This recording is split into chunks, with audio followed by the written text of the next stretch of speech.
buenos días. Desde Proyecto Libremente estamos hoy con el señor Jean-Pierre Garner-Mallet, padre de la teoría del desdoblamiento del tiempo. Buenos días, Jean-Pierre. Bonjour. ¿Cómo describiría usted el taller que ha venido a impartir este fin de semana a Barcelona? Es complicado describir esto. Es decir, intentar dar a entender a personas que no son científicas la aplicación de una teoría científica accesible a todo el mundo, con la lógica científica subyacente. Pues de hecho, este es el interés de estas formaciones. Es la de mostrar que la aplicación de una teoría científica permite a todo el mundo equilibrarse sin conocer la mínima ecuación. Este es el objetivo.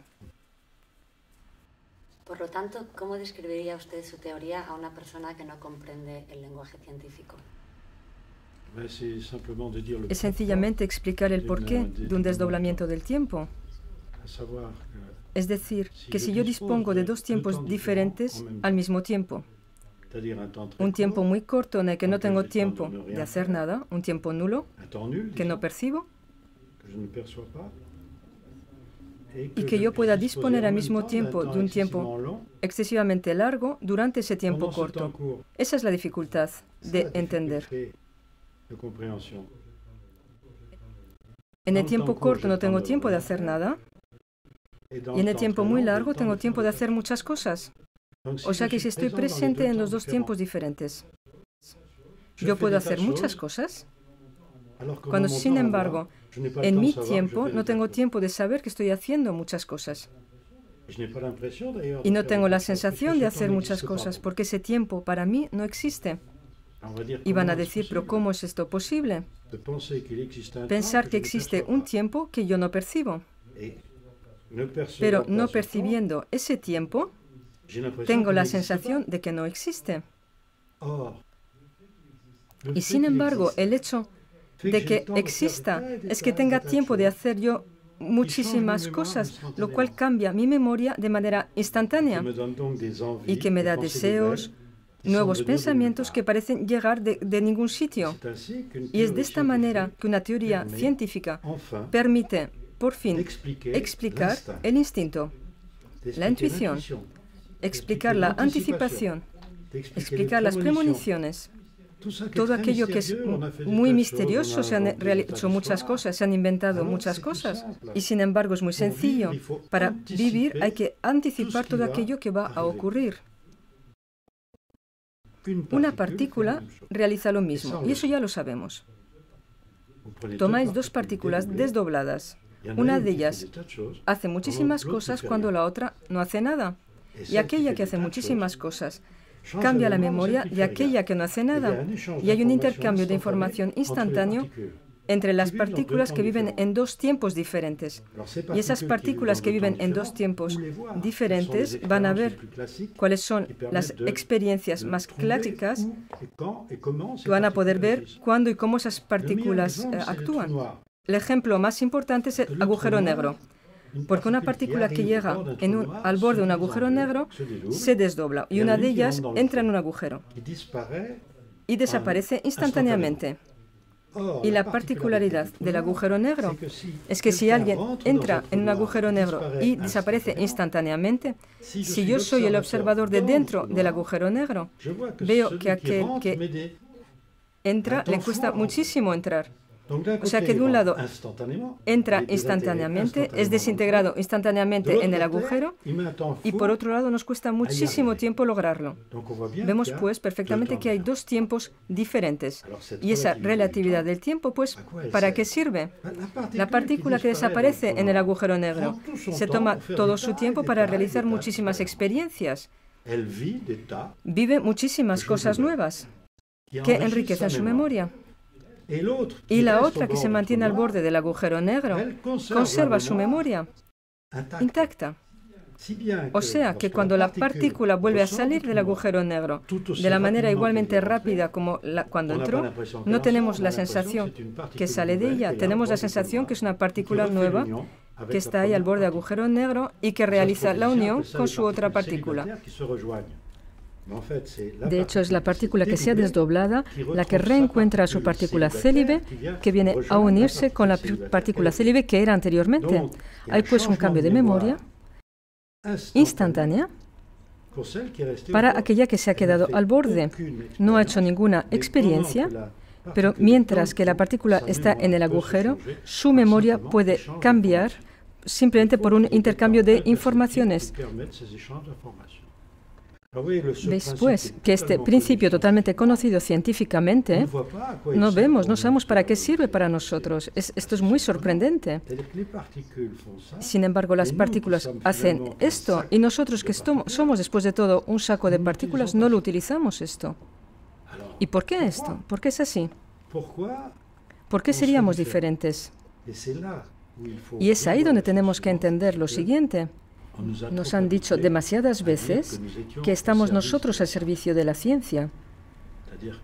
Es decir, que estamos descubriendo cosas, la ciencia es algo que intentamos entender. No, eso no es verdad. Nosotros somos la ciencia. Todo está a nuestro servicio. Absolutamente todas las leyes están a nuestro servicio y no al revés. Y nos han hecho creer que estamos nosotros al servicio de la ciencia. O sea que ahora hay que utilizar esto. ¿Y cómo lo vamos a utilizar? Evidentemente no a través de las ecuaciones. No estamos en la Tierra para hacer ecuaciones. Estamos en la Tierra para vivir bien. O sea que igual tenemos que encontrar el porqué. Igual es eso lo más importante. Y evidentemente, la teoría del desdoblamiento os permite entender por qué estáis en la Tierra. Sencillamente. Por eso hay que tener mucho cuidado con aquellos que hablan demasiado rápidamente de la teoría del desdoblamiento, diciendo que se trata de una técnica. Esto no es ninguna técnica, es un principio vital. Hacer una técnica de ello es minorizar todo esto y arrastrar a las personas a muy grandes errores. Hay que dar a entender a las personas que un principio vital no necesita de ninguna técnica, y que todos aquellos que intentan encontrar una técnica se pierden en el camino. Hay que entender la lógica científica de un principio vital para poder utilizarla, para poder equilibrarnos. Eso es lo más importante. Pienso que he respondido a tu pregunta. De manera que podemos crear nuestra realidad a través de un futuro potencial ya vivido por nuestro doble. La noción del doble es otra cosa diferente. Evidentemente que si vivimos en tiempos diferentes, podemos llamar a eso un doble. Es decir, yo estoy en un tiempo, yo estoy en otro tiempo. Lo más sencillo es evidentemente decir que tenemos un doble. Y esos intercambios de informaciones con un doble, debemos de saber que no se trata de nada artificial.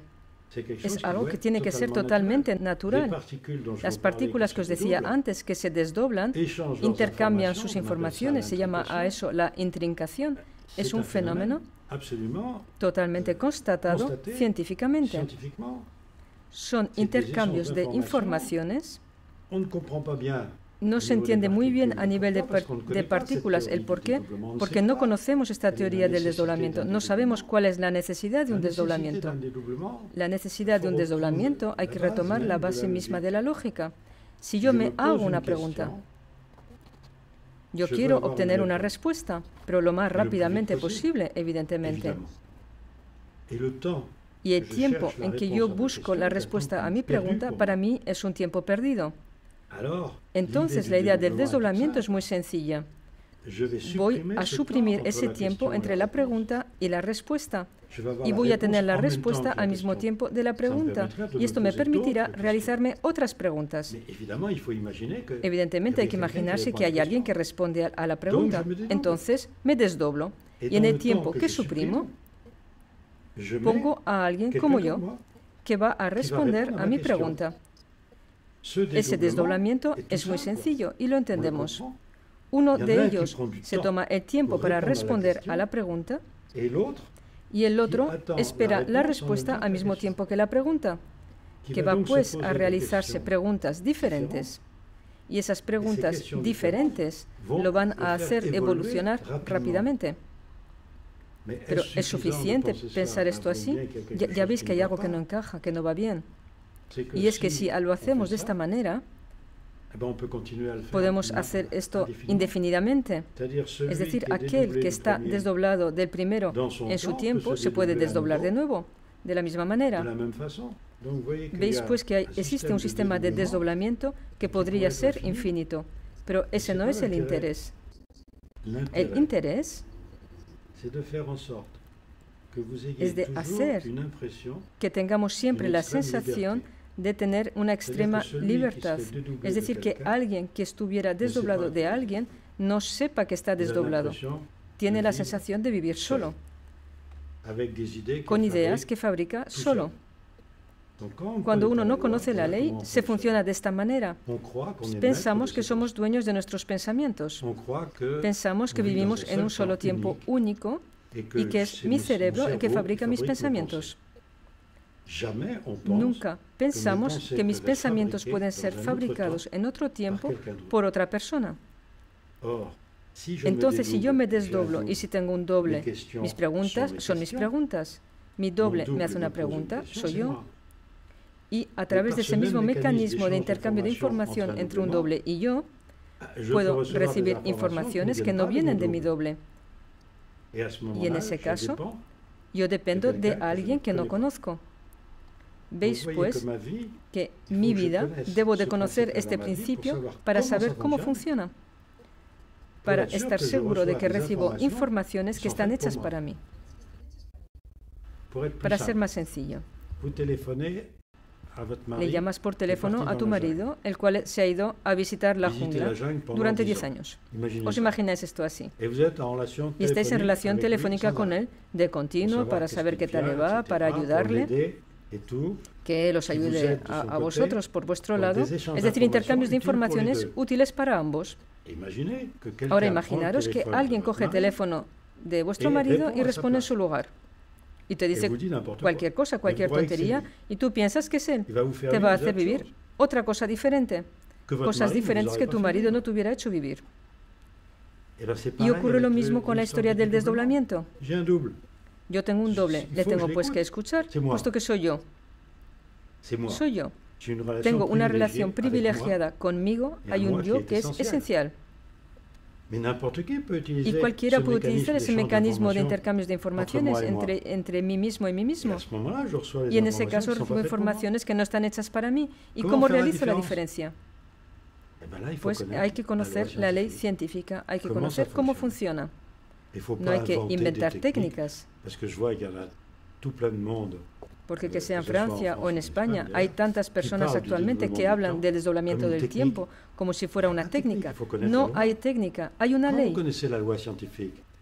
Cuando conocéis la ley científica, sois capaces de enseñar a las personas a no cometer errores porque conocéis la ciencia que hay detrás. Pero cuando hay personas que ignoran todo de la ciencia y que hacen de ello una técnica, entran en temas esotéricos, en cosas que nos pueden conducir a errores y parasitan a las personas con cosas falsas.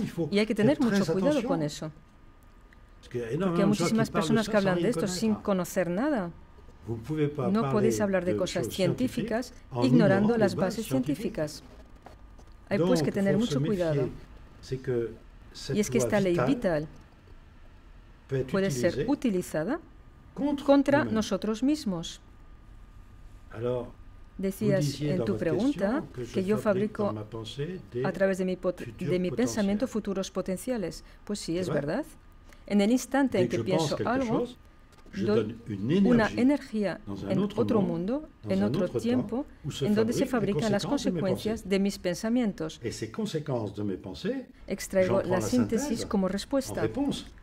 Lo que hace pues que mi pérdida de energía en cuanto a lo que he pedido, es decir, de mi pensamiento, corresponde a una ganancia de energía, es decir, de aquello que voy a recibir de ese potencial. Todo ello en un tiempo nulo. Es maravilloso. Y no lo sé. No lo sé que yo he hecho eso. Y por otro lado, a nivel científico, hay un equilibrio de energía que está relacionado con el principio de Heisenberg, un tiempo nulo, energía infinita.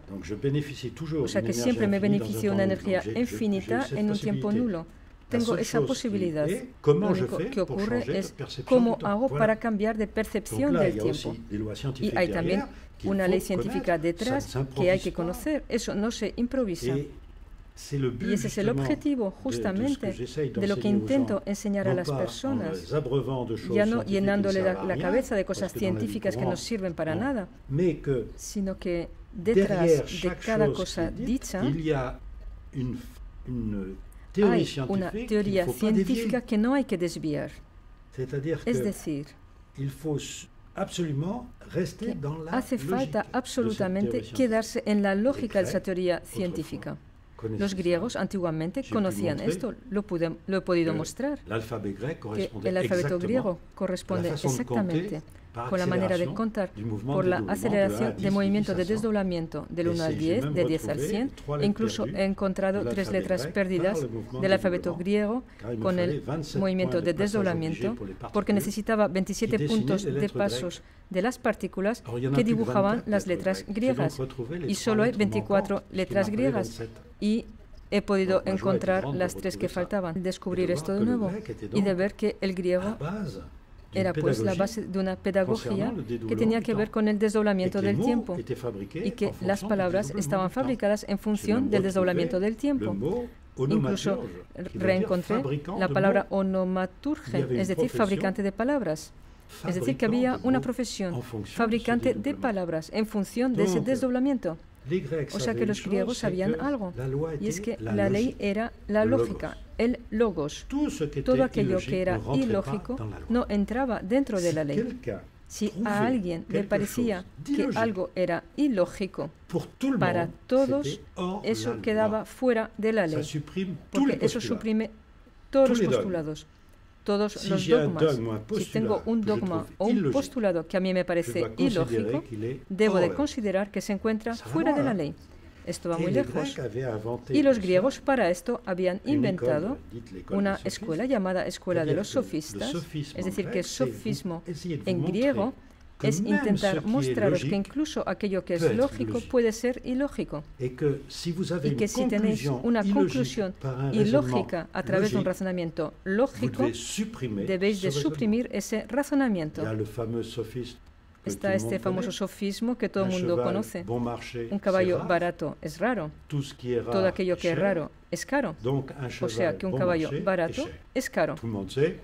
¿Ves? Es totalmente ilógico. O sea que para destruir ese razonamiento es difícil, puesto que es perfectamente lógico. Vemos pues que a través de razonamientos lógicos podemos llegar a algo totalmente ilógico. Debo pues de rechazar el razonamiento porque la conclusión es ilógica. De la misma manera, si el razonamiento es ilógico y la conclusión es lógica, la debo rechazar. Y si yo considero que es lógica y tú consideras que es ilógica, lo debo rechazar también. Mi razonamiento no te habrá convencido, es ilógico para ti, o sea que lo debe ser también para mí. Y debo de intentar entender por qué tu ilogismo no corresponde con mi lógica. Veis que todo esto, que era conocido mucho antes de Jesucristo, se ha olvidado totalmente. Hoy en día se imponen cosas ilógicas. Se han inventado muchos dogmas y postulados ilógicos. Y nos quieren decir que es lógico. Incluso nuestra sociedad actual vive en el ilogismo total. La crisis mundial de la cual se habla no es una crisis. Es solamente que no entendemos el por qué estamos en la Tierra. A partir del momento en que no sabemos por qué estamos en la Tierra, hacemos tonterías. Igual, pues, habría que entender el objetivo de nuestra vida en la Tierra. Y ya veremos que no habrá crisis si todo el mundo comprende el objetivo. Pero ese objetivo, las personas tienen ganas, tienen deseos de ir hacia ese objetivo, eso ya es otra cosa. Porque el hecho de que existan varios tiempos a la vez os impone una idea fundamental. Y es que el mundo en el cual vivo es un mundo en el que percibo muy bien, que conozco muy bien y que pienso que es único. Porque ignoro ese tema del desdoblamiento. Ignoro que, por ejemplo, en el universo, casi todo el universo es inobservable. No sé si lo sabéis. De hecho, del universo que vemos, aquello que vemos solo representa un 5% de aquello que existe. Los otros 95% no los vemos. Sabemos que existen porque hay relaciones de fuerza entre lo observable y lo inobservable. Se llama a eso la energía negra, materia oscura. Pero no sabemos dónde se encuentra. ¿Por qué? Porque justamente ese tiempo, el tiempo no hemos entendido lo que es. Pensamos que el tiempo nuestro es un tiempo continuo, totalmente justificado y probado, y no vemos que son tan solo una sucesión de instantes. La imaginaria médica nos lo muestra. Nuestro cerebro tan solo capta instantes. Y nosotros tenemos la sensación de un movimiento. De hecho, estamos como en una película, tantas imágenes por segundo, y hay agujeros. Hay imágenes subliminales que no percibimos. Y hay tiempos subliminales de la misma manera que no percibimos. ¿Para qué sirven? Y es ahí donde hay que entender que esta propiedad del tiempo nos impone la idea de un tiempo que tiene propiedades de la misma manera que un espacio. Sabemos que un espacio tiene propiedades, las conocemos, puesto que se trata de nuestro espacio de observación, pero hay que considerar que el tiempo es lo mismo. Hay propiedades y hay que conocerlas. Lo más sencillo de esa propiedad es que en un tiempo que para mí no existe, yo me fabrico un potencial. Eso es sensacional. O sea que en el instante en el que pienso, yo sé que fabrico la consecuencia de mi pensamiento y que esa consecuencia puede ser vivida por cualquiera. Entonces esto debo de saberlo para poder vivir bien. Pienso haber respondido un poquito más o a varias preguntas a la vez.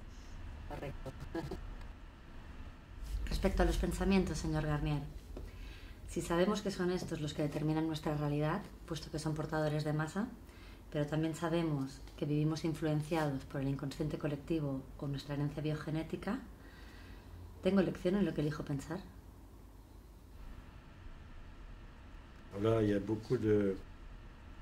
Hay mucha confusión con las palabras que utilizas. El inconsciente colectivo, ¿qué significa? Eso es cuando ignoramos la ley.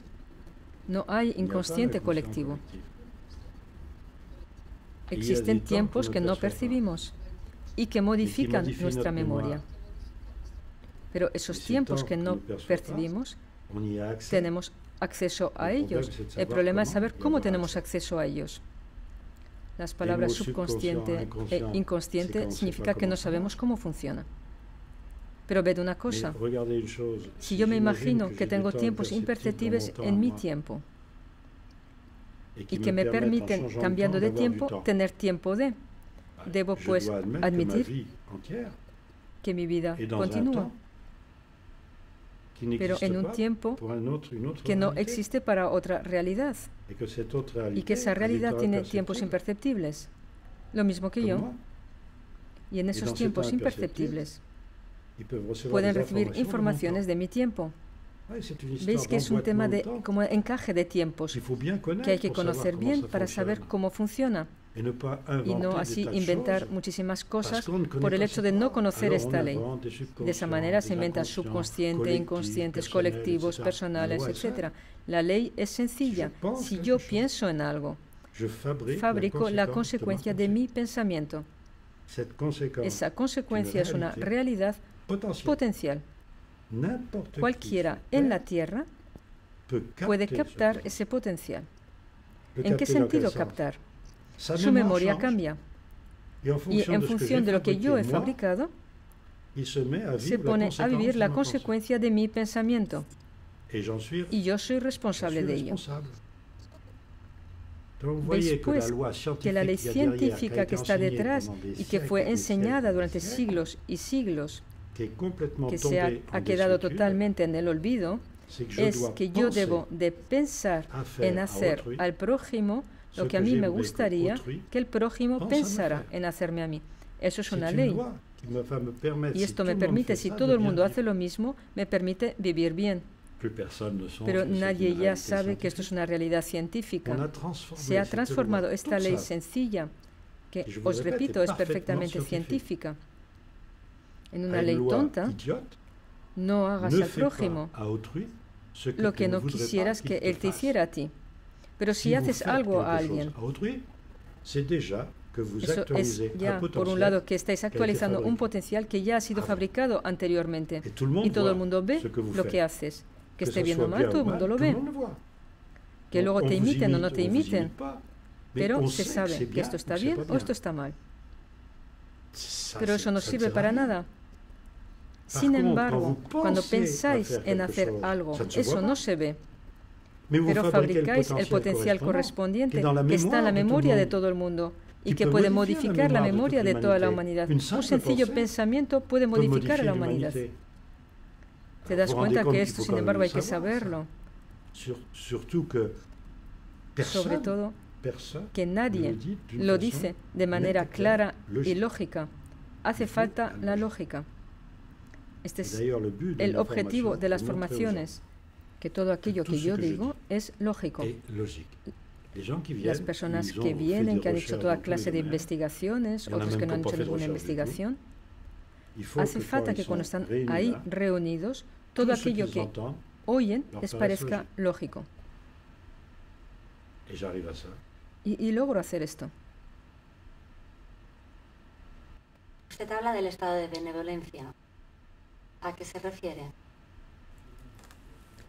Sí, como he dicho antes, es que la ley científica en todo ello era pensar en hacer a los demás lo que me gustaría que los demás pensaran en hacerme a mí.